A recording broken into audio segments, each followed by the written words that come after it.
Mary and John are 58 with $2 million saved, and they were getting serious about retirement. So they went to a CFP, and the CFP said they've got to work 12 more years before they could retire. And you might be thinking, oh, come on, anyone with $2 million should be able to retire at any time. But I'm going to actually show the plan and why it failed, and then the mistakes that the advisor made that advisors actually make all the time that caused their plan to fail if they retired before age 70. And then I'm going to share the 2 to 4 things that Mary and John could do and did do that could adjust their plan so they didn't have to wait that 12 years. And it's also, they can just continue to spend the money that they wanted to on the things that they value the most. And the drastic change that happened, let me just kind of show you the actual result here, has nothing to do with increasing their investment risk. So I actually kept the allocation the same for this scenario because they had a lower risk tolerance and they aren't that comfortable yet with equities or more risky assets in their retirement accounts. And as I bring up the details of the plan and we start to walk through it, if I haven't met you yet, I'm Dave Zoller, and our team of experts, we've helped hundreds of people retire at Streamline Financial, but we can only work with a select number of clients on an ongoing basis. So we created this channel to really share what's working for all those successful retirees in an effort to help everyone else.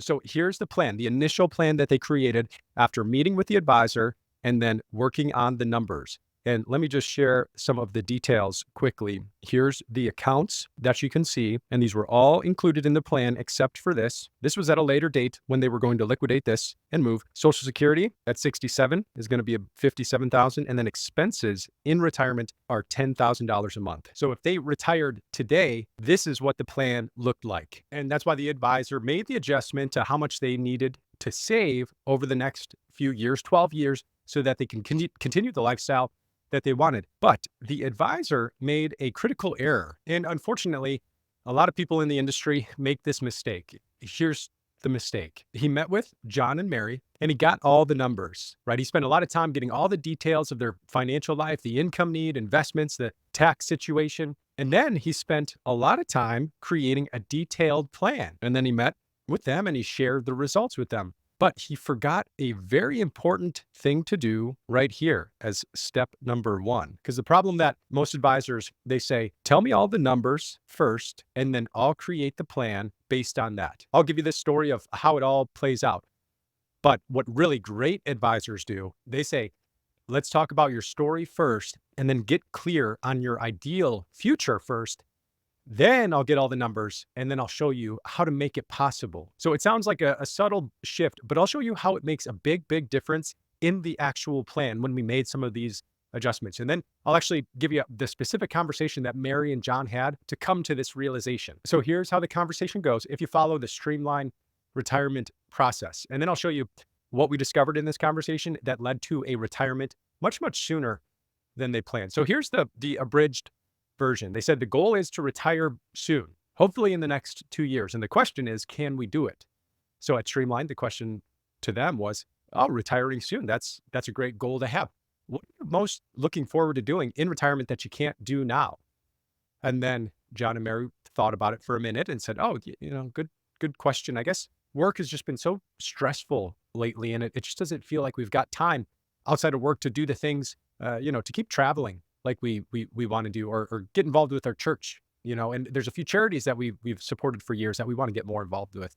And we also like to golf, but we've got a country club membership, but we just haven't been going as much. And then really big, we want to travel to see the kids in South Carolina, right? They're all under 5. The grandkids are under 5, and we just want to be involved in their life. And then at Streamline, we asked, tell me about your kids and grandkids. So then, as you can imagine, John and Mary were just told us that the kids were the best, but they shared a little bit of how John felt like he missed out a little bit when his kids were younger. And we talked about that a little bit more.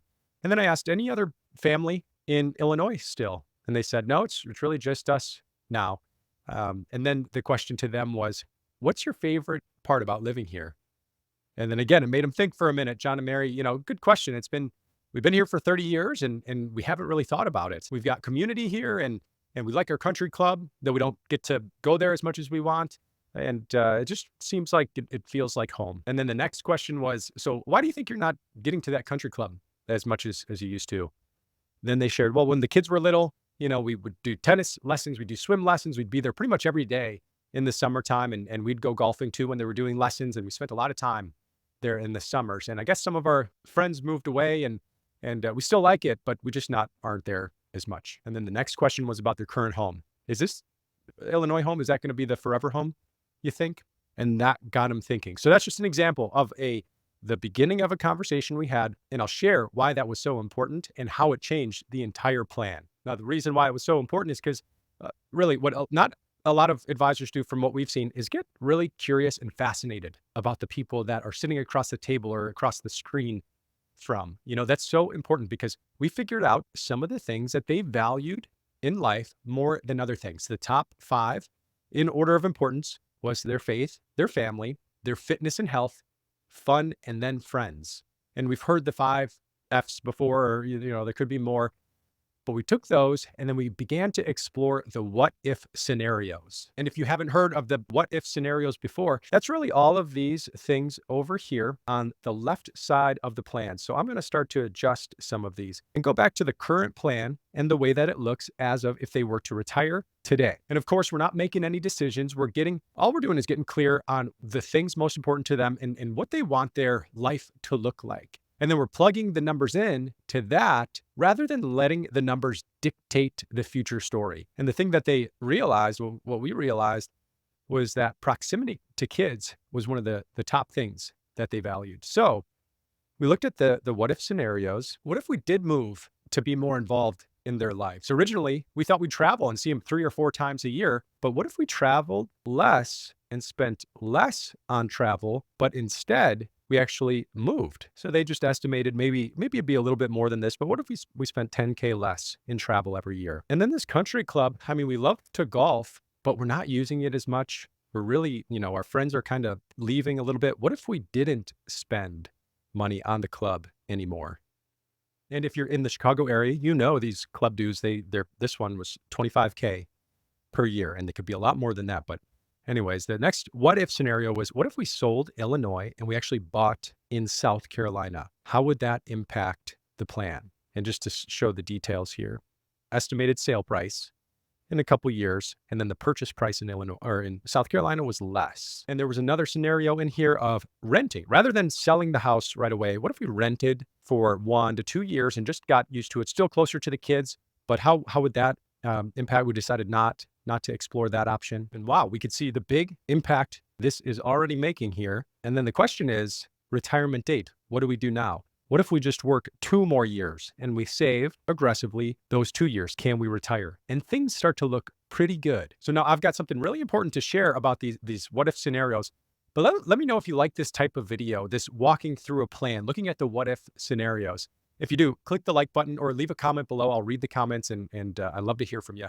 But as we can see, this is quite a bit different than the original plan. And the important thing we need to remember that they didn't get from that original CFP is a good retirement planner is smart and he or she's got all the credentials and they know the financial strategies.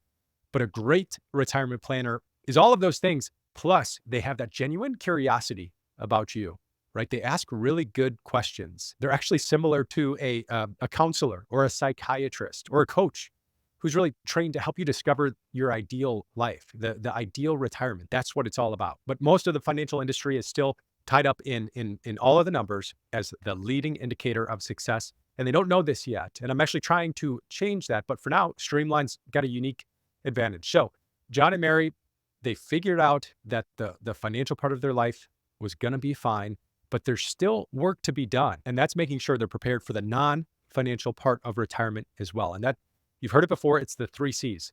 They need to keep being creative and curious. They need that connection together and with family, and for them with God, and then contribution to others. Those were the key things to a fulfilling retirement for most every retiree, and especially for them. So they've got a good start and there's more to prepare for. And if you're interested in hearing the rest of that conversation, I know I kind of flew through it today. Let me know in the comments, and then check out this scenario of how a similar couple to John and Mary, they were able to pay 0 tax on their retirement income. And then I'll see you in the next video.